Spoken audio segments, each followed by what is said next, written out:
Tucker Carlson has been unmasked. He has been exposed completely, fully, and forever. Tucker Carlson's defenders, like Andrew Sullivan and Bari Weiss, try to make the point that sometimes Tucker Carlson says interesting things in a novel way. But those things don't obscure, at his core, what he really is. And what Tucker Carlson really is a white supremacist. He's a racist. And we know that from Tucker Carlson's own words. We are overdue in America to have a conversation about Tucker Carlson. He has been America's leading cable news talk radio host for 6 years. How did he accomplish that? How did he build his audience? He built it the old-fashioned way, by embracing some of the most odious, discredited, and evil ideologies that have ever been known in the history of man. What is Tucker Carlson?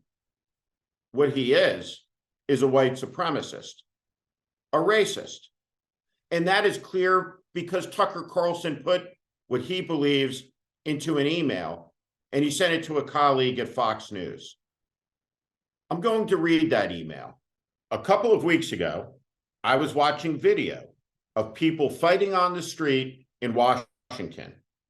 A group of Trump guys surrounded an Antifa kid and started pounding the living shit out of him. It was 3 against 1, at least. Jumping a guy like that is dishonorable, obviously.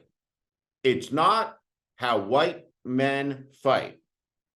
Yet suddenly, I found myself rooting for the mob against the man, hoping they'd hit him harder, kill him. I really wanted them to hurt the kid. I could taste it.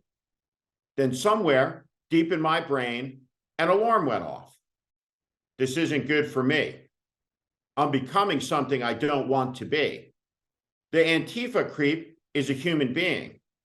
Much as I despise what he says and does, much as I'm sure I'd hate him personally if I knew him, I shouldn't gloat over his suffering. I should be bothered by it. I should remember that somewhere, somebody probably loves this kid and would be crushed if he was killed. I don't care about those things if I reduce people to their politics. How am I better than he is? These musings are sick. They're racist. And they speak to the wretchedness, the moral decay, and the rot of America's most corrupt television organization, Fox News. Now, what Tucker Carlson is and has been obvious for a long time. He has long been an embracee of replacement theory. What is replacement theory? Well, it's the idea espoused nightly on Tucker Carlson's show that white Americans, whom he refers to and calls as real Americans or authentic Americans, are being replaced by a deluge of brown people, of black people, of people from other countries that Tucker Carlson has said make America dirty, unclean people, unwashed people. This is the most evil idea and set of ideas, and certainly the deadliest in human history.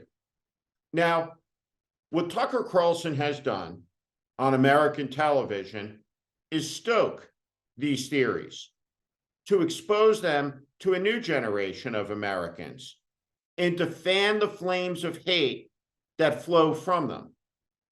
There are few examples of a greater act of corruption that will ever be found in the history of the modern television network. What Fox News has done for money, for profit, is despicable.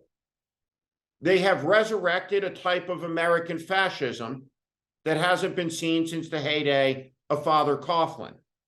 We don't know how Tucker Carlson's career will end, but we do know this. There's a bidding war likely to be underway. Newsmax wants Tucker Carlson. OAN wants Tucker Carlson. Ben Shapiro's The Daily Wire wants Tucker Carlson, because there is tens of millions of dollars to be made by saying the Jew, the Black, the Hispanic are less than white people in America. There are millions of dollars to be made sowing a cold civil war, dividing people by race, by gender, by political party. There is always money to be made by stoking anger and hate. Alex Jones has understood this, and Tucker Carlson has understood this. What the American people need to understand is how bad this is for our country, how bad it is for America, how bad it is for our children and our grandchildren. But it does clarify the battle lines in the great political contest ahead. Violence is always associated with right-wing political movements and fascistic enterprises, because at the core of these movements is a doctrine of subjugation, of government control, of sanctioned government violence. That's why Tucker Carlson was titillated when he saw a mob of right-wing fascists beating a kid in Washington, D.C. Hordes of right-wing fascist paramilitary organizations flooded Washington, D.C. in the days before January 6th, and they rampaged through the city like brown-shirted stormtroopers in Berlin or Munich in the 1930s. They looked for fights and violence. They beat people. They broke windows. They assaulted police. This was political violence incited by an American president and Fox News and Tucker Carlson happening in the United States in 2021. This is where this all leads, to death. There's nothing interesting about Tucker Carlson. Barry Weiss and Andrew Sullivan are wrong about that. Tucker Carlson is simple to understand. He is an odious practitioner of one of the oldest, deadliest dogmas in world history. He's a white supremacist. It's been obvious for a long time. Many, many people have said calling him such was an overreaction. It was unfair. But it's as obvious as day.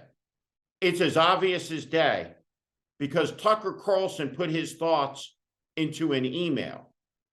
And those thoughts are what we saw and heard play out over his rancid airwaves 5 days a week for 6 long years. Who is Tucker Carlson? He's a demagogue. What is Tucker Carlson? He's a white supremacist, and he's un-American.